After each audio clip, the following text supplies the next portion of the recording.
Bueno, pues muchas gracias. La verdad me ha encantado, María, lo que has explicado, porque creo que veréis, hay algunas coincidencias quizá en el enfoque en las personas como motor de cambio.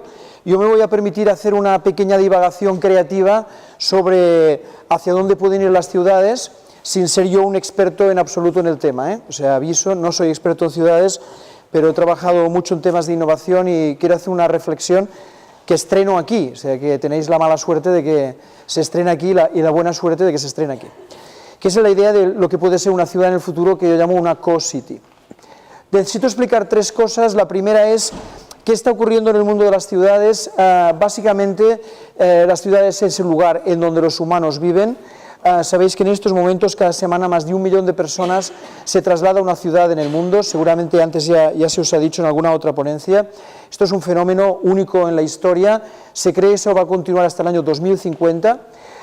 Si veáis las listas de las 25 ciudades más importantes del mundo, ahora las listas son diferentes según cuál sea la métrica.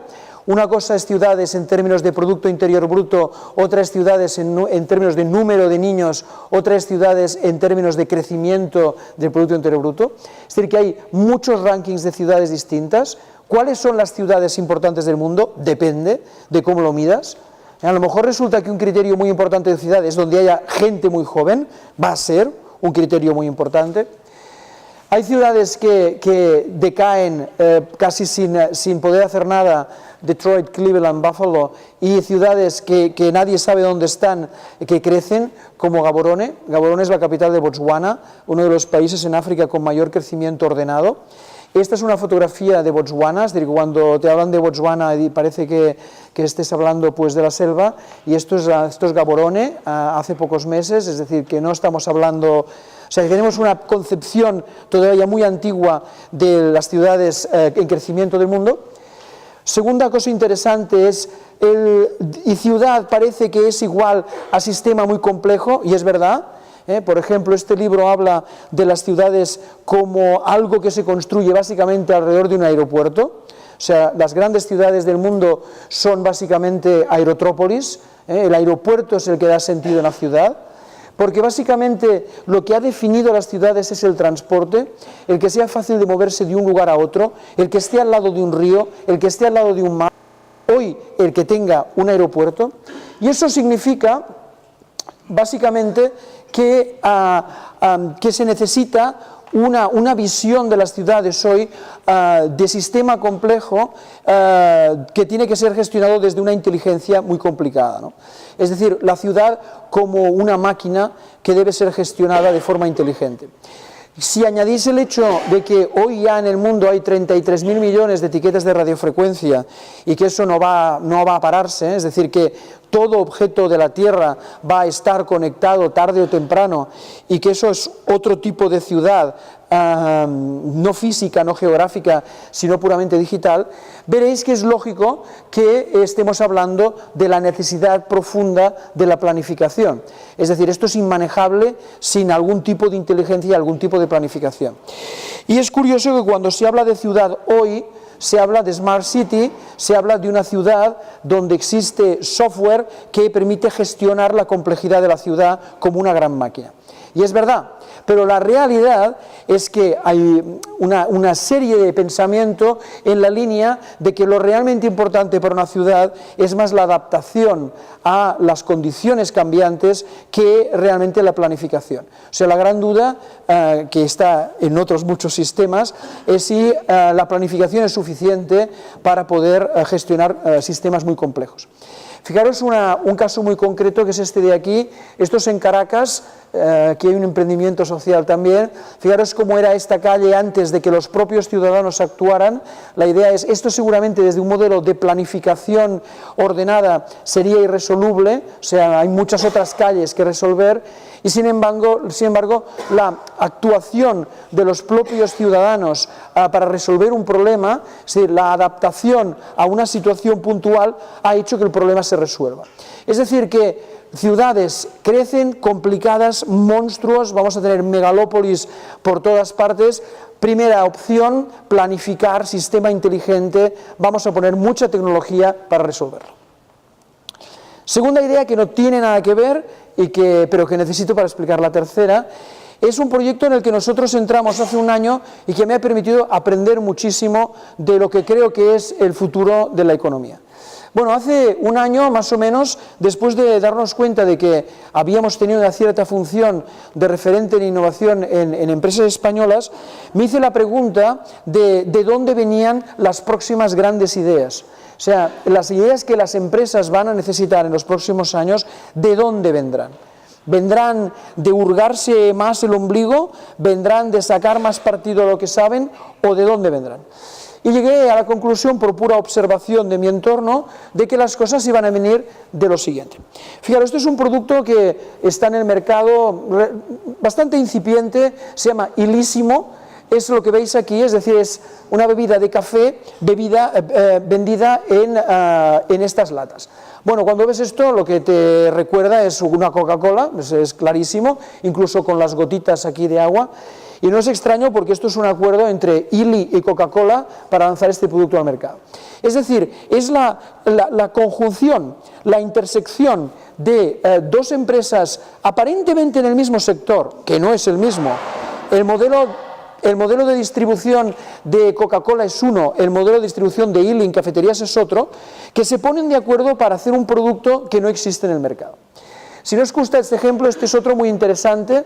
Alguien que sabe de deportes, que es Adidas, y alguien que sabe de auriculares, que es Sennheiser, lanzan un producto al mercado que son unos auriculares para deportes acuáticos. Es decir, ni uno ni el otro lo pueden hacer solos, porque cada uno tiene una parte del conocimiento. Y además, en este caso, fijaros que el producto es muy claro, caja de dos colores, y en el medio está el producto. O sea, es la metáfora exacta de lo que está ocurriendo. Productos nuevos que son resultado de la combinación, de la intersección de conocimientos. Otro ejemplo que en España se ha visto es este automóvil de Skoda. El automóvil está fabricado por Skoda, el interior está diseñado por Imaginarium. ¿Por qué? Porque ¿quién mejor puede diseñar el interior de un automóvil familiar que alguien como Imaginarium, que se gana la vida precisamente entendiendo lo que necesita una familia con niños de menos 8 años? Esto es insólito desde el punto de vista de la historia, digamos, de los negocios, el que dos empresas de sectores tan distintos se pongan de acuerdo para hacer algo, para resolver los problemas de la humanidad. Si queréis complicarlo un poco más, dos ejemplos. Este es Kalundborg, esto es un parque tecnológico, si queréis, empresarial en Dinamarca, que tiene la característica de que la simbiosis es la clave del proyecto. La idea es que todo subproducto o todo residuo de una empresa es utilizado como materia prima por otra de las empresas del parque, con el objetivo de que el residuo sea cero. Es el primer parque simbiótico, digamos, sostenible del mundo. Esta colaboración entre empresas de distintos sectores no tenía ningún sentido antes, lo tiene ahora con la presión, digamos, por sostenibilidad que tenemos alrededor. Y un último ejemplo, para que veáis que no estoy hablando de latas, de coches, sino que estoy hablando de todo. Esto es un proyecto americano que se llama You Promise, que en cierta manera me parece también un cierto emprendimiento social, aunque es un negocio totalmente detrás, que consiste en una red de empresas que se ponen de acuerdo para que si alguien compra en alguna de las empresas de esa red, tiene un descuento, si se mantiene dentro de la red, tiene un descuento que en lugar de darle al cliente el descuento, se pone en una cuenta de ahorro para que tus hijos vayan a la universidad. O sea, la idea es cómo consigues ahorrar para que tus hijos vayan a la universidad a través de una red de tiendas, empresas de todo tipo de servicios y algún banco que evidentemente se queda la infraestructura para que esto ocurra. Este es el mundo al que vamos, un mundo en donde las intersecciones son cada vez más frecuentes. Bueno, nuestro proyecto consistió y consiste en justamente facilitar esas intersecciones de forma sistemática. Es decir, que no ocurran por casualidad, sino que alguien hace que las intersecciones ocurran. Muy bien. De una forma incluso más concreta, nuestro proyecto consiste en convertir proyectos improbables en realidades viables. Es decir, que dos empresas que no tienen nada que ver se encuentren para hacer algo aparentemente loco desde la perspectiva de cada uno, pero que al final da un resultado, ¿vale? Muy bien. Fijaros que en términos económicos, que lo normal en un sector es hacer una relación vertical, es decir, los del mismo sector se encuentran, hablan, definen lo que se llama un clúster, ¿no? Muy bien, aquí estamos proponiendo otro eje, un eje totalmente distinto que es un eje intersectorial, y veréis que tiene que ver con la ciudad esto enseguida, ¿eh? Y el resultado que nosotros buscamos es esa combinación, con esta metáfora que me parece interesante de que la competición inteligente del futuro es la colaboración. O sea, no es que colaboración y competencia sean antítesis, sino que la colaboración del futuro es la competencia inteligente. O sea, competir inteligentemente, colaborando entre unos con otros, es el tipo de competencia al que vamos. Un modelo económico totalmente distinto del actual que nos ha llevado a donde nos ha llevado. Muy bien.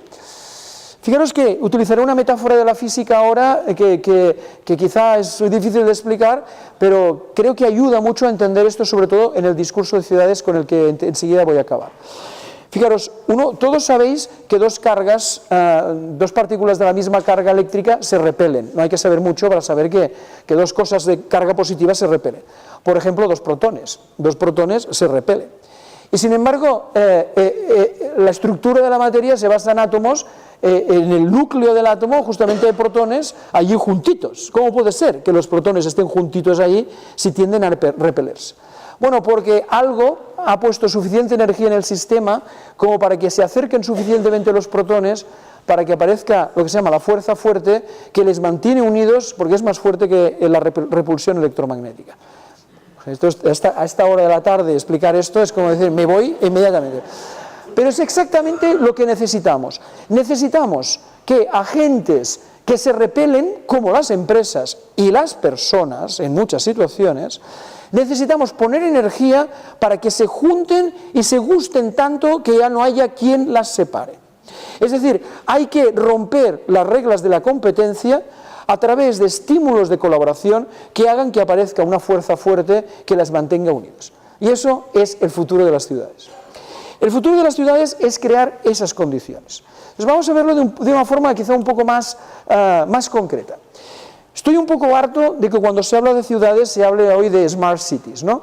Es decir, parece que el futuro de las ciudades es poner tecnología para que gastemos menos agua, los semáforos sean inteligentes y encontremos un parking cuando lo busquemos. Obviamente que sí, es decir, todos estaremos encantados con eso. Estaremos encantados con una ciudad inteligente en donde todo sea más eficiente. Pero el problema es si eso es suficiente para el futuro de nuestra especie. Yo creo que es una condición, digamos, necesaria el que una ciudad sea inteligente desde la tecnología, que las cosas funcionen. O sea, si los semáforos no funcionan, la ciudad es un caos. Si el agua no llega a casa, la ciudad no funciona, ¿de acuerdo? Se necesitan unas infraestructuras inteligentes, pero no es suficiente. Fijaros que tenemos muy cerca, en nuestro imaginario, algo muy parecido, que es la relación entre el hardware y un sistema.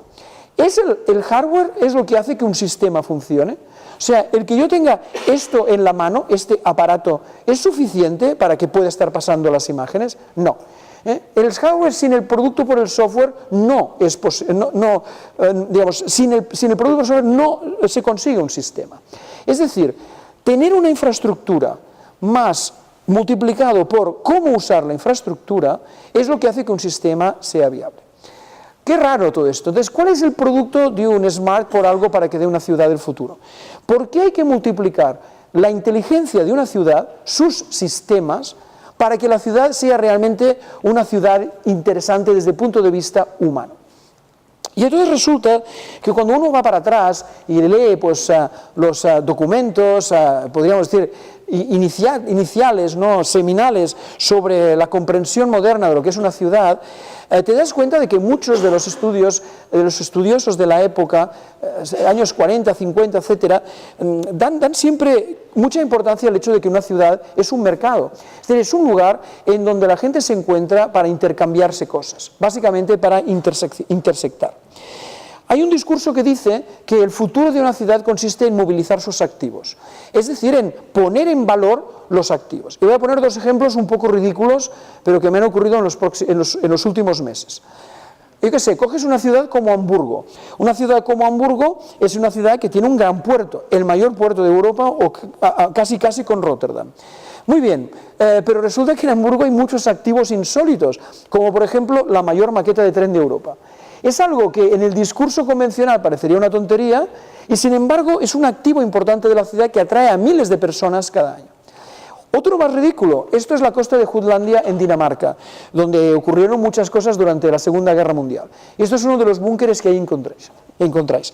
Estuve ahí, voy muy frecuentemente a Dinamarca, y estuve en el mes de agosto en un fin de semana horrible, con gente de todo el mundo encerrados en una granja, y nos fuimos a pasear. Y al día siguiente el ayuntamiento, muy preocupado, ya que tenía ahí unos expertos, nos convocó, nos dijo, a ver, danos soluciones para el futuro de este pueblo. Y el propio alcalde nos dijo, es que este pueblo tiene un problema, el viento. Y efectivamente hacía un viento, os podéis imaginar. Y dices, ¿qué vamos a hacer con el viento? Y nos quedamos mirando, los que habíamos estado la tarde anterior ahí en la playa, y le dijimos, señor alcalde, su activo es el viento. Es decir, haga usted de este pueblo la capital del viento del mundo. Es decir, que toda cosa que debe hacerse con viento se haga aquí. Sea jugar con veletas, sea jugar con túneles de viento, sea hacer windsurf. Es decir, viento aquí. Es decir, ¿quieres viento? Aquí. Entonces, esta idea de que una ciudad tiene que leer sus activos, tiene que movilizarlos, pero sobre todo, y ahora empezaréis a entender por qué he ido por aquí, conectar sus activos. El futuro de una ciudad es conectar sus activos, es poner en colaboración todos aquellos agentes que históricamente han estado allí como un sitio, pero que sin embargo no se han conectado porque cada uno iba por su lado. No se puede seguir permitiendo que los activos de un territorio vayan cada uno por su lado. Última idea. ¿Va de economía esto? O sea, ¿realmente es sostenible una sociedad en la que el elemento fundamental es la economía, que es básicamente una infraestructura y es básicamente un hardware? Es decir, ¿es algo que necesitamos para que el sistema funcione? No, necesitamos una cultura. Es decir, sin una cultura que multiplique a una economía, no hay sociedad. A lo largo de la historia, toda sociedad que básicamente ha creado un sistema económico y no una cultura para utilizarlo, no ha podido sobrevivir. De hecho, muy pocas culturas han podido sobrevivir. De hecho, en estos momentos, por ejemplo, diríamos, todo el discurso de emprendeduría que hay en el país o en Europa se encuentra con que hay mucho énfasis puesto en la idea de la economía, es decir, vamos a crear espacios donde los emprendedores vayan, ¿no? Es aquello, vamos a crear, yo qué sé, lugares donde puedan tener su oficina los emprendedores, y realmente lo que falta es una cultura, que es lo que hace Pericles, por ejemplo. Es decir, sin una cultura no haces nada. Fijaros entonces que hay casos en Europa muy interesantes como el Roundabout. El Roundabout es una especie de parque tecnológico, científico, salido de la nada, en el West End londinense, es en un lugar, en el East End londinense, en un lugar en donde nadie querría ir, y por el hecho de que es barato tener un espacio allí, han aparecido como setas innovadores, emprendedores, sobre todo de sectores digitales. Es decir, Londres es una economía, pero gracias a que aparece una cultura de gente emprendedora, el resultado es una sociedad que puede ser transformada. Fijaros alguna frase de este artículo del Economist donde hablaba del Silicon Roundabout, ¿no? Dice, fijaros que la gente va allí por esa mezcla de lo bohemio, es decir, de cómo se puede vivir en ese barrio, el hecho de que es barato, y cómo resulta que van creciendo el número de startups y emprendedores, de tal manera que crean su propio ecosistema de soporte y de felicidad, de diversión, y cómo getting together, es decir, cómo se están poniendo de acuerdo a través de casual meetups, es decir, casualmente, es decir, sin nada planificado, con el objetivo de ayudarse, con el objetivo de colaborar y de conectarse. Por tanto, ¿cuál es la conclusión? El futuro de las ciudades es ser inteligentes, no va a servir de nada. O sea, una ciudad extraordinariamente bien planificada desde el punto de vista de los sistemas no va a servir de nada. Una ciudad necesita ser al mismo tiempo colaborativa. Es lo mismo que hardware por software es igual a sistema, o economía por cultura es igual a sociedad. Ciudad smart y collaborative, una ciudad inteligente desde los sistemas y colaborativa desde la gente, es lo que va a hacer que sea una ciudad humana. Por tanto, el futuro de una ciudad es realmente una ciudad donde exista la colaboración, en dos sentidos. Una, queremos una ciudad donde miles de intersecciones entre empresas ocurran, miles de estas situaciones, y una ciudad donde miles de situaciones sociales como estas ocurran. Ciudades donde se cree economía desde la intersección, donde se resuelvan los problemas desde la intersección de, digamos, los emprendedores sociales. Y eso a miles. Una ciudad, desde mi opinión, que no sea capaz de conectar a sus agentes, es una ciudad que va a morir. Es una ciudad que no, va a ser absolutamente estéril, porque la economía del futuro es una economía de la colaboración. Por tanto, lo que queremos es una co-city, una ciudad en donde los protones que tienden a irse se junten y se creen relaciones estables que tengan una cuestión de futuro. Curiosamente he utilizado la misma metáfora que he utilizado y que utiliza Ashoka muchas veces, incluso en vuestro logo, ¿no? Del árbol, la idea de que efectivamente una ciudad lo que tiene que ser es un árbol, pero no simplemente no seco, sino un árbol vivo donde todas las hojas estén relacionadas con todas las hojas y precisamente, digamos, el árbol depende de todas ellas al mismo tiempo. Entonces, el mensaje que he querido transmitir es la idea de que creo que se necesita urgentemente un nuevo discurso de ciudad en donde en lugar de hablar de las capas de infraestructura y de la tecnología, se hable de cómo se crean las condiciones para que los agentes se combinen de forma eficiente para generar nueva economía. Muchas gracias.